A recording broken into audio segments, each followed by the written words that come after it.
Today we revisit the story of Halo Online, a cancelled free-to-play multiplayer-only Halo game that was tested exclusively out in Russia.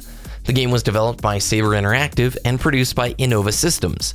The game had an alpha and a beta on Innova's 4Games platform. In a similar fashion, back in 2013, Activision partnered with Tencent to develop Call of Duty Online for China. This was in an attempt to take the globally popular IP and adapt its gameplay model to better match that of foreign markets. Generally speaking, the free-to-play model works more effectively in Asia and Russia. Halo Online was originally announced back in 2015, and the cancellation announcement came just a year and a half later, in 2016.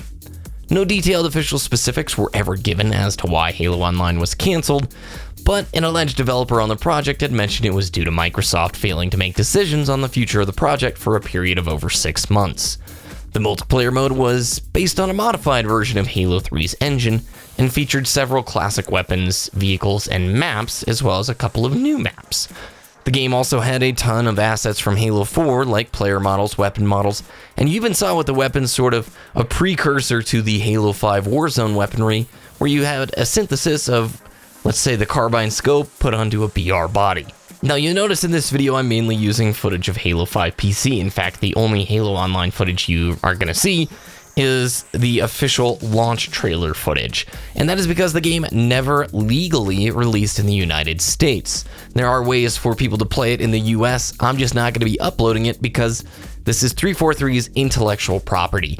Even though YouTubers are allowed to upload Halo and we can monetize it, we don't own the intellectual property that is Halo. 343 retains and Microsoft retains the rights to those products and those intellectual properties, meaning uploading footage and monetizing it of a game that never legally released in the United States isn't something I'm really gonna mess around with. I've got some good relationships with folks at 343. They're good people, and they know I really wish Halo Online released in the United States, and if it could, I think they would have made it happen. But let's dive a little bit deeper into some tidbits of info, rumors, in which we can speculate about why it never came to the US. 343 actually did an official Q&A about Halo Online back in March of 2015, and here are some of the highlights. When will Halo Online be available?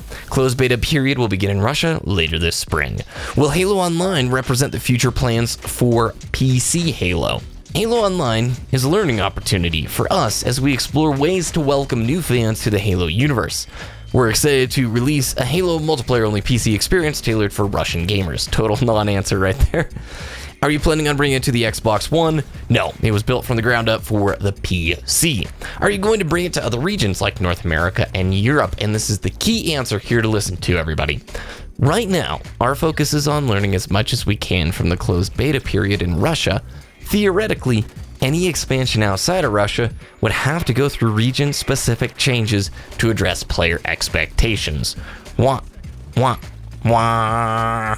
So then, before we dive into those speculations a little bit further, because the story continues, a group of players from around the world got access to the files because shortly after the first beta in Russia, the files leaked online, and then that community of volunteers worked really hard to basically create a version of the game that would work as a standalone. It didn't require authentication through the official client, and the Halo Online community has existed ever since. There's a subreddit for it, and people do play the game. Again, I'll reiterate here, if that's something you want to do, I'm not going to encourage or discourage you either way. Just as a YouTuber who has good relationships with folks over at 343, I won't be uploading it here on the channel. So then, let's dive into their answer, in which they said region-specific changes would need to be made in order for the game to release in other countries. What they mean by that is developer time and resources spent into localizing for the game, changing the prices of the microtransactions. Every country's currencies and tax laws work a little bit differently, and so implementing that in a way that works within the game client and through the payment systems that they utilize takes a lot of time, effort, and work, and probably legal junk that they didn't want to go through. And what I imagine happened is the test in Russia probably wasn't very popular. If this thing was popular and paid for itself, I imagine it would have continued on forward. But What I'm gonna guess is it didn't catch on, and it didn't see enough monetary benefit for the company to stick with it.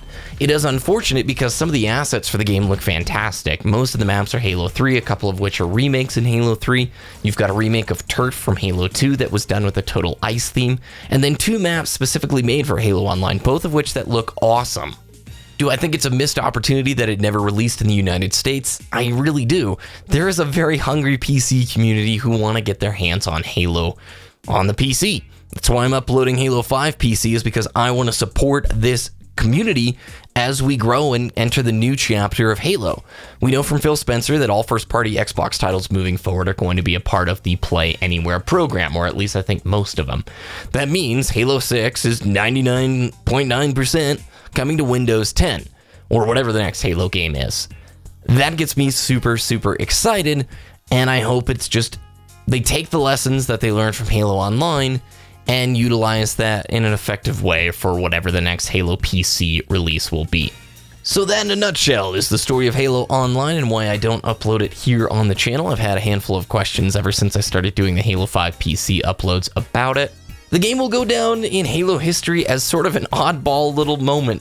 Lots of potential, and hopefully something that they utilize as a tangible good lesson that equates to awesomeness down the road. I want to thank you all very much for watching this video. If you enjoyed it, please hit that like button. If you want to see more gaming videos from me, I encourage you as well, hit the subscribe button. Thanks, and have a fantastic rest of your day.